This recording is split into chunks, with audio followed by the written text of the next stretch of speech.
Hey there, fellow Americans. Today, we're diving into a hot-button issue that affects millions of lives, Social Security. But wait, have you heard about Donald Trump's latest promise? He claims he can fix Social Security without raising taxes or cutting benefits. Sounds too good to be true, right? Well, stick around because we're about to unpack this bold claim and separate fact from fiction.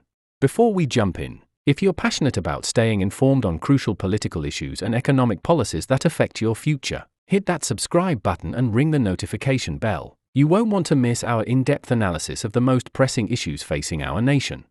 The Social Security system has been a cornerstone of American retirement security since its inception in 1935. But it's facing unprecedented challenges. The Social Security Administration projects that by 2034, the trust fund will only be able to pay about 77% of promised benefits. This looming crisis has politicians scrambling for solutions, and Trump's recent announcement has certainly raised eyebrows across the political spectrum.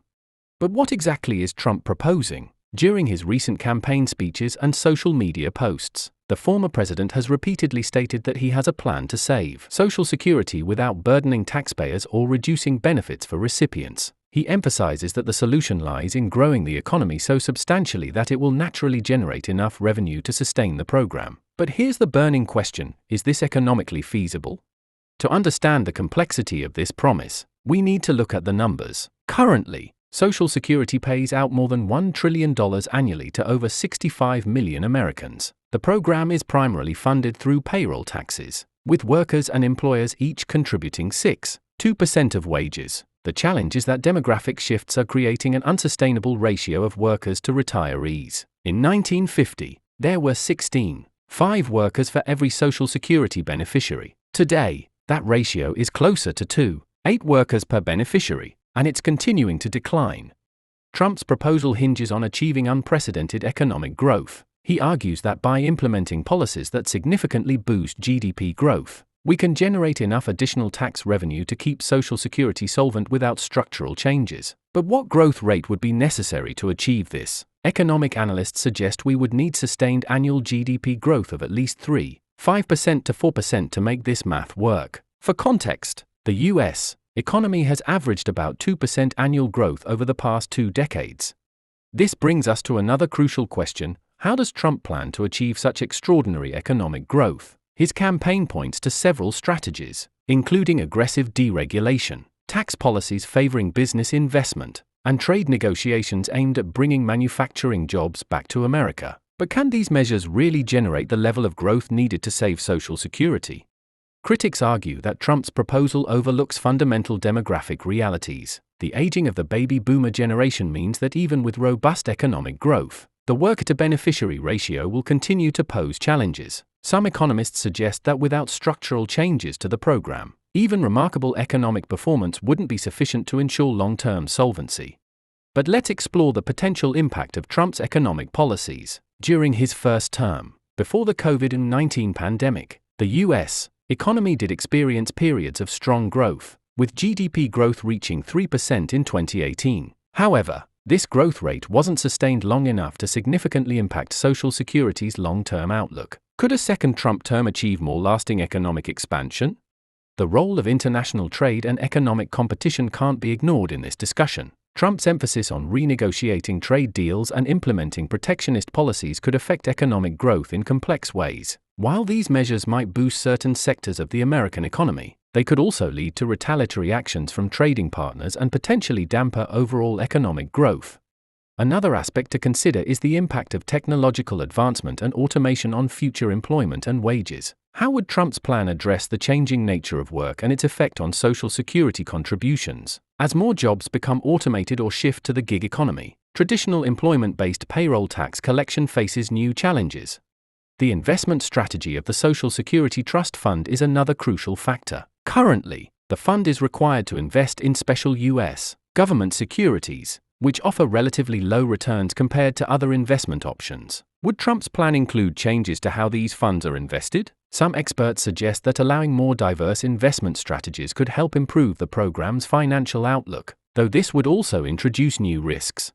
What about the role of immigration in Social Security's future? Immigration policies significantly impact the worker-to-beneficiary ratio, as legal immigrants typically contribute to the system through payroll taxes. Trump's historically strict stance on immigration could affect the program's demographics and funding streams. How would his immigration policies align with the goal of strengthening Social Security? The timing of any Social Security reforms is crucial. The longer we wait to address the system's challenges, the more difficult and costly solutions become. Trump's promise to fix the program without painful adjustments might be appealing, but does it risk delaying necessary reforms? What happens if the promised economic growth doesn't materialize quickly enough? It's worth examining how Trump's Social Security proposal fits into his broader economic vision. His emphasis on deregulation and tax policy as drivers of growth reflects a supply-side economic philosophy. But how effective have similar approaches been historically in generating the level of sustained growth needed to fund Social Security? The political feasibility of Trump's plan also deserves consideration. Even if his economic growth targets are achievable, implementing the policies needed to reach them would require congressional cooperation. In today's polarized political environment, how likely is it that such ambitious economic reforms could be enacted? The global economic context adds another layer of complexity. International factors like foreign monetary policy, global trade relationships, and geopolitical events can significantly impact U.S. economic growth. How would Trump's plan account for these external variables that are largely beyond presidential control? Let's not forget the lessons from previous attempts to reform Social Security. Both Democratic and Republican administrations have struggled to address the program's long-term sustainability. What makes Trump's approach different, and why does he believe it can succeed where others have failed? The role of monetary policy in achieving the necessary economic growth can't be overlooked. Trump's previous criticism of Federal Reserve policies raises questions about how he would work with the central bank to support his economic growth targets. Would his approach to monetary policy help or hinder the goal of saving Social Security? Public confidence in Social Security is another crucial factor. The program's stability depends partly on workers' belief that their contributions will result in future benefits. How might Trump's unconventional approach affect public trust in the system? Could uncertainty about the feasibility of his plan impact current workers' retirement planning?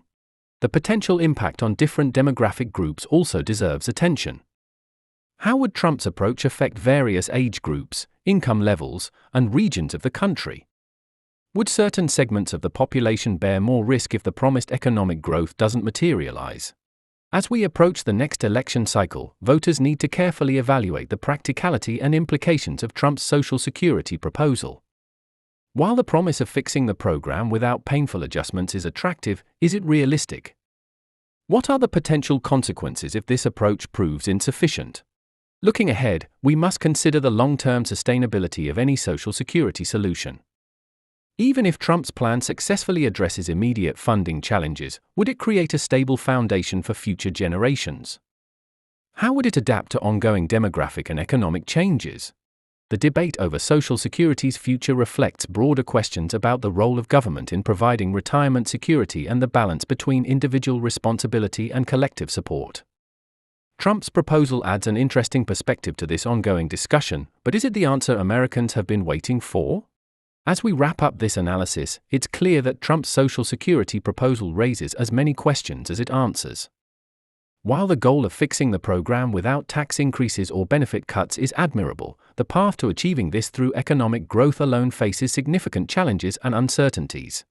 What do you think about Trump's approach to Social Security? Share your thoughts in the comments below. And don't forget to subscribe to our channel for more in-depth analysis of crucial policy issues that affect all Americans. Hit that like button if you found this information valuable, and share this video with friends and family to keep the conversation going. Together, we can work toward understanding and addressing the challenges facing our nation's retirement security system. Remember, whether you agree or disagree with Trump's proposal, staying informed and engaged in these important policy discussions is crucial for our democracy. See you in the next video.